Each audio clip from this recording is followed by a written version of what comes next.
உருவையாறு அரசு உயர்நிலைப் பள்ளியில் முப்பெரும் விழா நடைபெற்றது.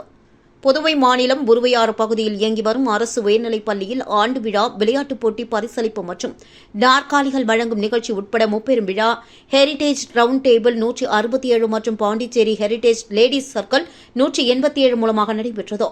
இந்த நிகழ்வில் தலைமை ஆசிரியர் பொன்னுரங்கம் வரவேற்புரையாற்ற வேளாண் துறை அமைச்சர் தேனி ஜெயக்குமார் கலந்து கொண்டு தலைமையுரையாற்றினார். முதன்மை கல்வி அதிகாரி தனன்செல்வன் நேரு, உலக தமிழ்கலை பண்பாட்டு கழக தலைவர் நிஷா உள்ளிட்டோர் வாழ்த்துரை வழங்கினார்கள். பட்டதாரி ஆசிரியர் ஜெயமாலினி தொகுத்து வழங்க விழாவில் மாணவர்களுக்கு பரிசு வழங்குதல் மற்றும் மாணவர்களின் கலை நிகழ்ச்சிகளும் நடைபெற்றது. தொடர்ந்து Pondicherry heritage round table 167 chairman Albert, Pondicherry heritage round table 70 chairman Vignesh, Pondicherry heritage ladies circle 187 தலைவர் பிரியா ஆல்பர்ட் சார்பாக நாற்காலிகள் வழங்கப்பட்டது.